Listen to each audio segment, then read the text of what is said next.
O desejado de todas as nações. Capítulo 28. Levi Mateus. Este capítulo se baseia em Mateus capítulo 9, versos 9 a 17, Marcos capítulo 2, versos 14 a 22 e Lucas capítulo 5, versos 27 a 39. Dos funcionários romanos na Palestina, nenhum era mais aborrecido que o publicano. O fato de serem os impostos ordenados por um poder estrangeiro era contínuo motivo de irritação para os judeus, lembrança que era da perda de sua independência. E os cobradores de impostos, além de instrumentos da opressão romana, eram extorsionários em seu próprio proveito, enriquecendo-se à custa do povo. Um judeu que aceitasse esse ofício das mãos dos romanos era considerado traidor da honra nacional. Desprezado como apóstata, classificavam-no entre os mais vis da sociedade. A essa classe pertencia Levi Mateus, o qual, depois dos 4 discípulos na praia de Genezaré, foi o seguinte a ser chamado para o serviço de Cristo. Os fariseus haviam julgado Mateus segundo seu emprego, mas Jesus viu nesse homem uma alma aberta à recepção da verdade. Mateus escutara os ensinos do Salvador. Ao revelar-lhe o convincente Espírito de Deus, sua pecaminosidade anelou buscar auxílio em Cristo. Estava, porém, habituado ao exclusivismo dos rabis e não tinha nenhuma ideia de que esse grande mestre houvesse de fazer caso dele. Um dia, achando-se sentado na alfândega, viu o publicano a Jesus que se aproximava. Grande foi sua surpresa ao ouvir as palavras que lhe foram dirigidas: "Segue-me." Mateus, deixando tudo, levantou-se e o seguiu. Não houve nenhuma hesitação, nenhuma dúvida, nenhum pensamento para o lucrativo negócio a ser trocado pela pobreza e as privações. Era-lhe suficiente o estar com Jesus, ouvir-lhe as palavras e a ele unir-se em sua obra. O mesmo se deu com os discípulos anteriormente chamados. Quando Jesus pediu a Pedro e a seus companheiros que o seguissem, eles deixaram imediatamente os barcos e as redes. Alguns desses discípulos tinham queridos cuja manutenção deles dependia. Ao receberem, porém, o convite do Salvador, não hesitaram nem inquiriram: como hei de viver e sustentar minha família? Obedeceram ao chamado e quando, posteriormente, Jesus lhes perguntou: quando vos mandei sem bolsa, alforje ou alparcas, faltou-vos porventura alguma coisa? Puderam responder: nada. A Mateus, em sua abastança, como a André e Pedro em sua pobreza, a mesma prova foi apresentada. A mesma consagração foi feita por cada um. No momento do êxito, quando as redes estavam cheias de peixe e mais fortes eram os impulsos do viver anterior, Jesus pediu aos discípulos junto ao mar que abandonassem tudo pela obra do Evangelho. Assim, toda alma é provada quanto a seu mais forte desejo, se bens temporais, se a companhia de Cristo. O princípio é sempre de caráter exigente. Homem algum pode ser bem-sucedido no serviço de Deus, a menos que nele ponha inteiro o coração e repute todas as coisas por perda pela excelência do conhecimento de Cristo. Ninguém que faça qualquer reserva pode ser discípulo de Cristo e muito menos seu colaborador. Quando os homens apreciam a grande salvação, o espírito de sacrifício observado na vida de Cristo ver-se-á na sua. Por onde quer que ele os guie, acompanhá-lo-ão contentes. A vocação de Mateus para ser um dos discípulos de Cristo excitou grande indignação. Que um mestre de religião escolhesse um publicano como um de seus imediatos assistentes era uma ofensa contra os costumes religiosos, sociais e nacionais. Procurando estimular os preconceitos do povo, os fariseus esperavam voltar à corrente dos sentimentos populares contra Jesus. Criou-se entre os publicanos amplo interesse. Seu coração foi atraído para o Divino Mestre. Na alegria de seu novo discipulado, desejou Mateus levar seus antigos companheiros a Jesus. Fez, portanto, um banquete em sua casa, reunindo os parentes e amigos. Não somente publicanos foram incluídos, mas muitos outros de duvidosa reputação, proscritos por seus mais escrupulosos vizinhos. A festa foi oferecida em honra de Jesus e este não hesitou em aceitar a gentileza. Bem sabia que isso daria motivo de escândalo ao partido dos fariseus, comprometendo também aos olhos do povo. Nenhuma questão de política, entretanto, podia influenciar-lhe os movimentos. Para ele, as distinções exteriores não tinham nenhum valor. O que lhe falava ao coração era a sede da alma pela água da vida. Jesus se sentou como hóspede honrado à mesa dos publicanos, mostrando por sua simpatia e amabilidade social reconhecer a dignidade humana. E os homens anelavam tornar-se dignos de sua confiança. As palavras de seus lábios caíam no sedento coração deles com um bendito e vivificante poder. Despertavam-se novos impulsos e a esses párias da sociedade abriu-se a possibilidade de uma nova vida. Em reuniões como essa, não poucos foram impressionados pelos ensinos do Salvador, os quais não o reconheceram senão depois de sua ascensão.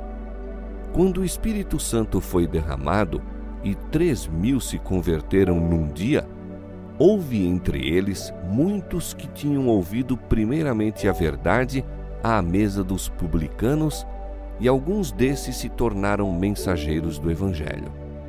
Ao próprio Mateus, o exemplo de Jesus na festa era uma lição constante. O desprezado publicano tornou-se um dos mais devotados evangelistas, seguindo em seu ministério bem de perto os passos do Mestre. Quando os rabis ouviram falar da presença de Jesus na festa de Mateus, apoderaram-se da oportunidade de o acusar. Procuraram, porém, operar por intermédio dos discípulos. Buscando despertar-lhes os preconceitos, esperavam separá-los do Mestre. Era sua política acusar Cristo perante os discípulos e estes perante Cristo, alvejando onde lhes parecia mais fácil ferir. Tem sido essa a maneira por que Satanás tem operado sempre desde a desarmonia no céu. E todos quantos procuram causar discórdia e separação são atuados por seu espírito. Por que come o vosso mestre com os publicanos e pecadores? Indagaram os invejosos rabis. Jesus não esperou que os discípulos respondessem à acusação, mas replicou ele próprio: Não necessitam de médico os sãos, mas sim os doentes. Ide, porém, e aprendei o que significa misericórdia quero e não sacrifício, porque eu não vim a chamar os justos, mas os pecadores ao arrependimento. Os fariseus pretendiam ser espiritualmente sãos e, portanto, não necessitados de médico, ao passo que consideravam os publicanos e gentios como perecendo das moléstias da alma. Não era, pois, sua obra, como médico, procurar a própria classe que lhe necessitava o auxílio? Conquanto os fariseus presumissem tanto de si, encontravam-se, na verdade, em piores condições que aqueles a quem desprezavam. Os publicanos eram menos hipócritas e presunçosos, estando assim mais aptos a receber a influência da verdade. Jesus disse aos rabis: Ide e aprendei o que significa misericórdia quero e não sacrifício. Mostrou assim que, ao passo que pretendiam ser expositores da palavra de Deus, lhe ignoravam por completo o Espírito. Os fariseus calaram-se por algum tempo, mas apenas se tornaram mais decididos em sua inimizade. Procuraram em seguida os discípulos de João Batista e buscaram pô-los contra o Salvador. Esses fariseus não haviam aceito a missão do Batista. Apontaram-lhe escarnecedoramente à vida de abstinência, aos hábitos simples, à vestimenta ordinária e o declararam fanático. Como lhes denunciasse a hipocrisia, resistiram-lhe às palavras e procuraram suscitar o povo contra ele. O Espírito de Deus movera o coração desses escarnecedores, convencendo-os do pecado, mas rejeitaram o conselho de Deus e declararam que João estava possesso do diabo. Ora, quando Jesus veio, misturando-se com o povo, comendo e bebendo à mesa deles, acusaram-no de comilão e beberrão. Os próprios que faziam essas acusações eram culpados. Como Deus é mal representado e revestido por Satanás de seus próprios atributos, assim os mensageiros do Senhor eram desfigurados por esses homens maldosos. Os fariseus não consideravam que Jesus comia e bebia com os publicanos e pecadores, a fim de levar a luz do céu aos que se sentavam em trevas. Não queriam ver que toda palavra proferida pelo Divino Mestre era uma semente viva que germinaria e daria fruto para a glória de Deus. Estavam decididos a não aceitar a luz e, conquanto se houvessem oposto à missão do Batista, prontificavam-se agora a cortejar a amizade dos discípulos, esperando granjear-lhes a cooperação contra Jesus. Faziam parecer que ele estava anulando as antigas tradições e comparavam a austera piedade do Batista com a maneira de Jesus em banquetear-se com publicanos e pecadores.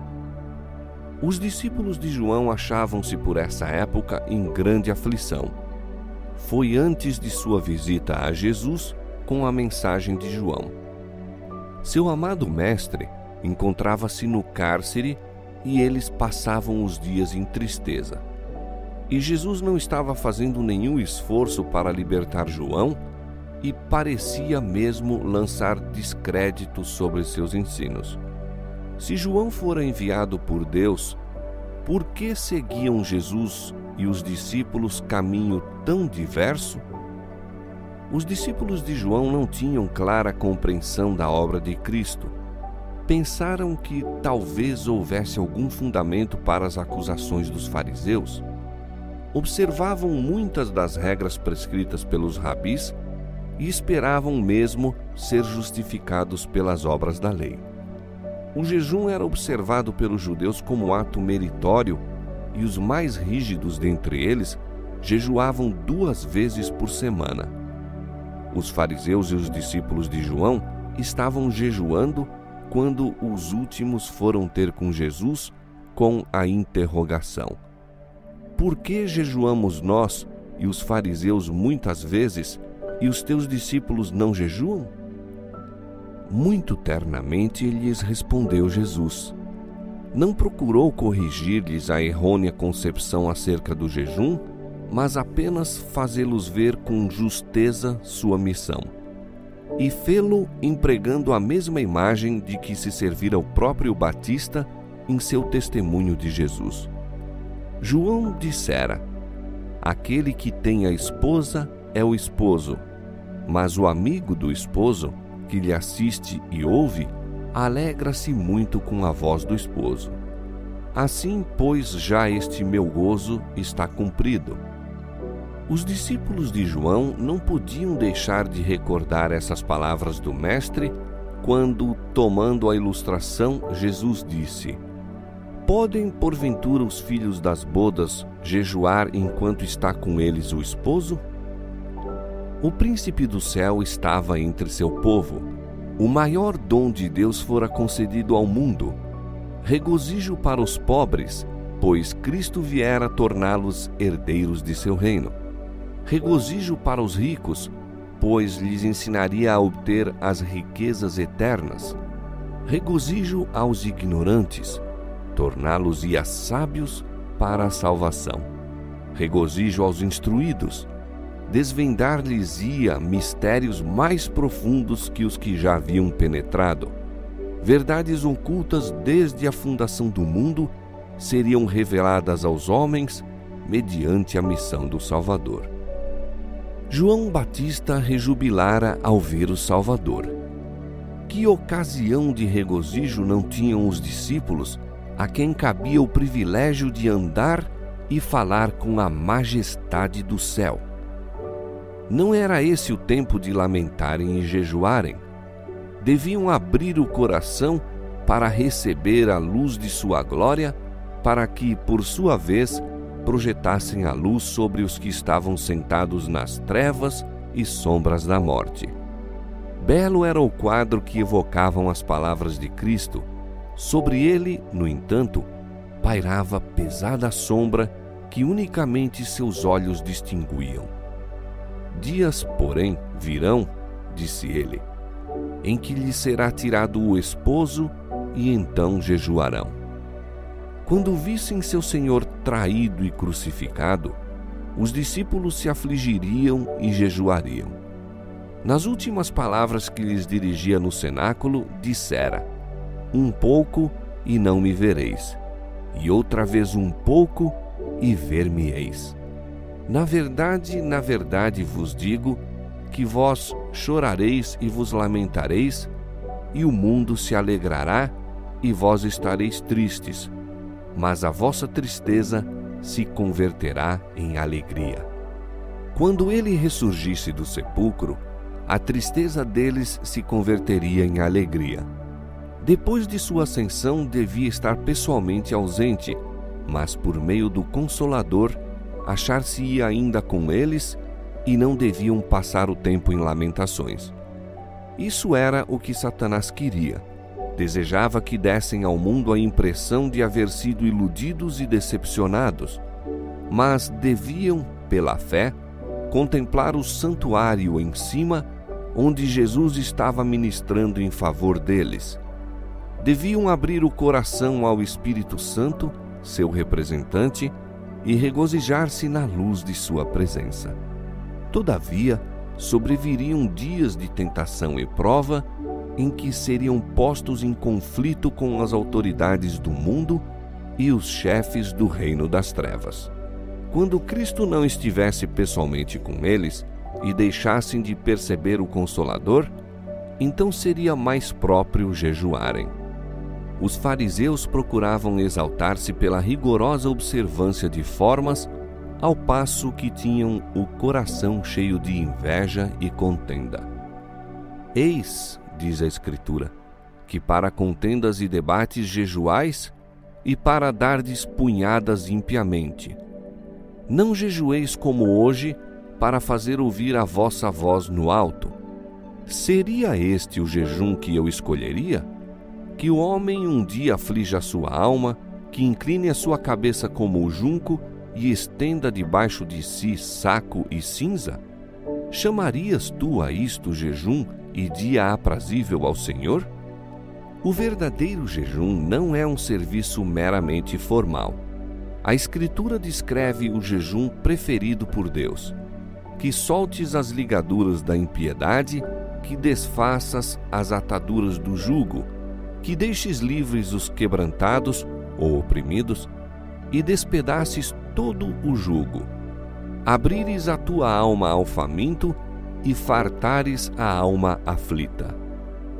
Aí se expõe o próprio espírito e caráter da obra de Cristo. Toda a sua vida foi um sacrifício pela salvação do mundo. quer jejuando no deserto da tentação, quer comendo com os publicanos no banquete de Mateus, estava dando a vida pela redenção dos perdidos.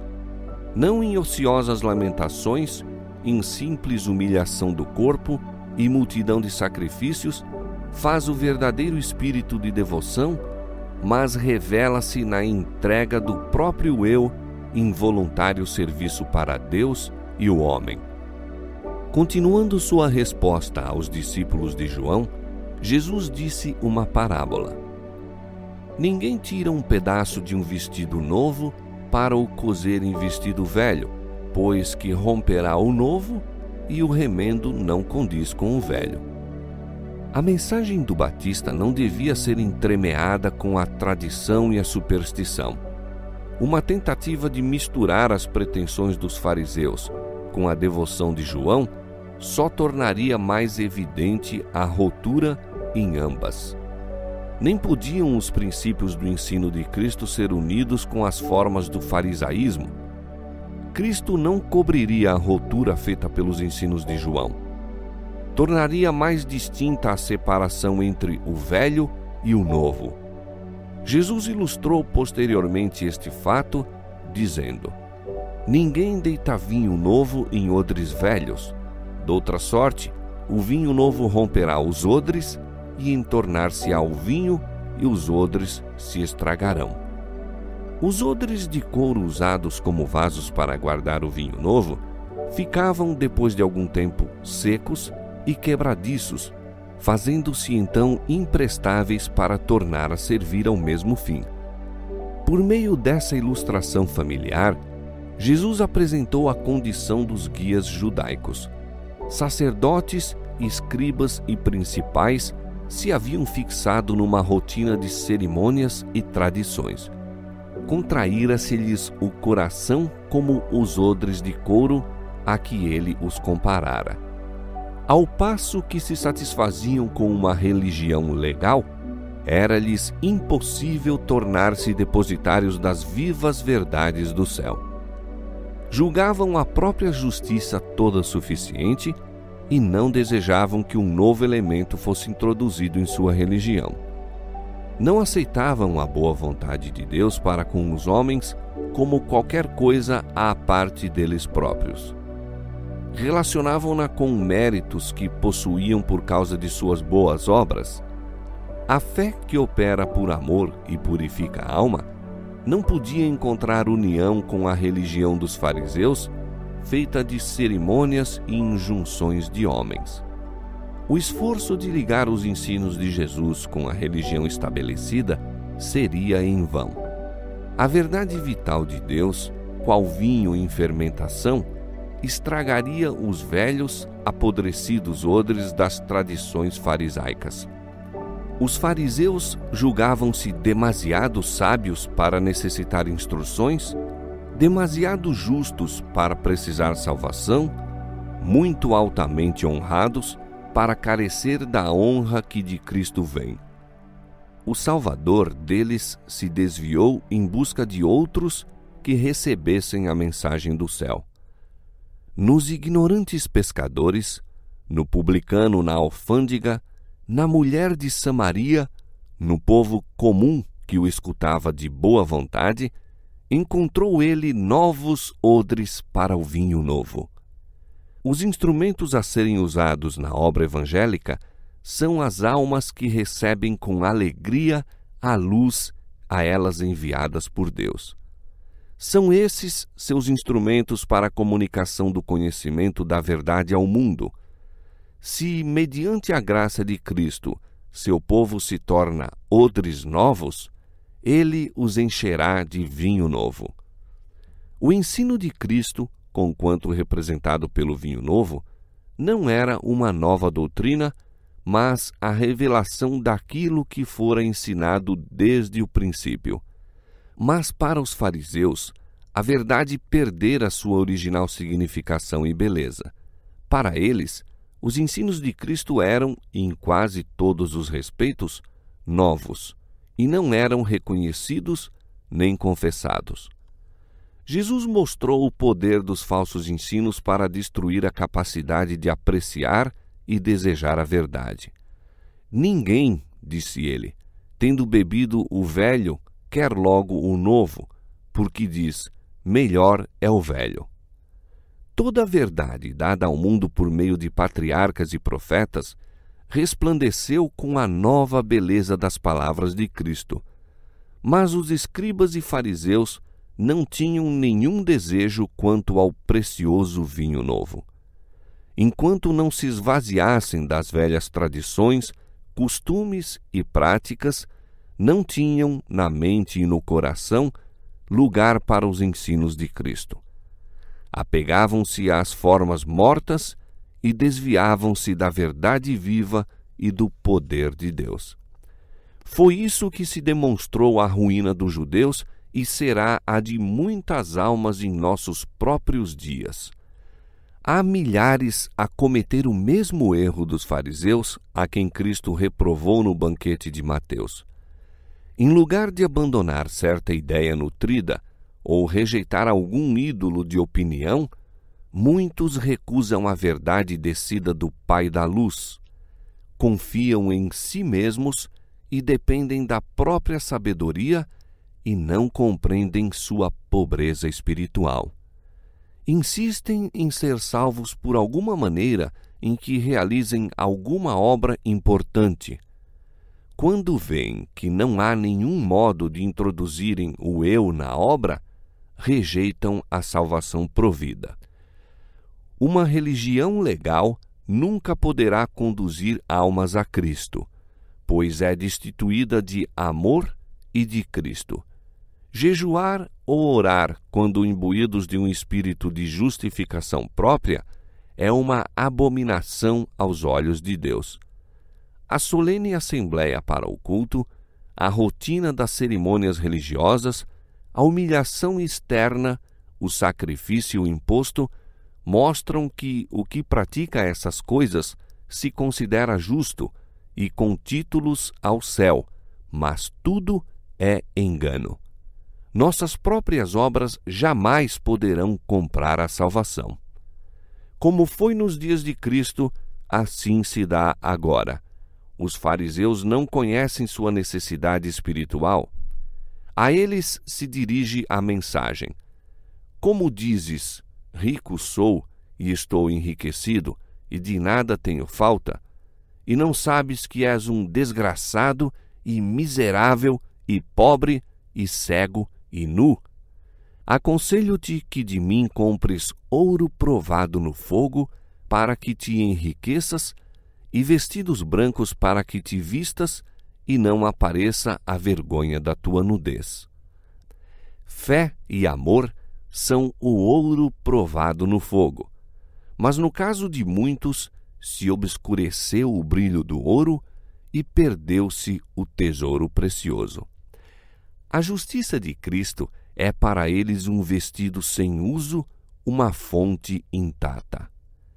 A esses é dito: tenho, porém, contra ti que deixaste a tua primeira caridade. Lembra-te, pois, de onde caíste e arrepende-te, e pratica as primeiras obras. Quando não, brevemente a ti virei e tirarei do seu lugar o teu castiçal, se não te arrependeres. Os sacrifícios para Deus são o espírito quebrantado. A um coração quebrantado e contrito não desprezarás, ó Deus.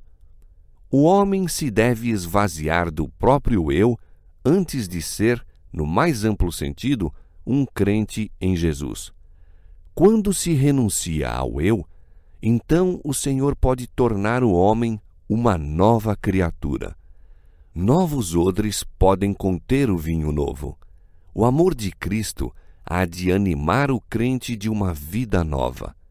Naquele que contempla o autor e consumador de nossa fé, o caráter de Cristo se há de manifestar.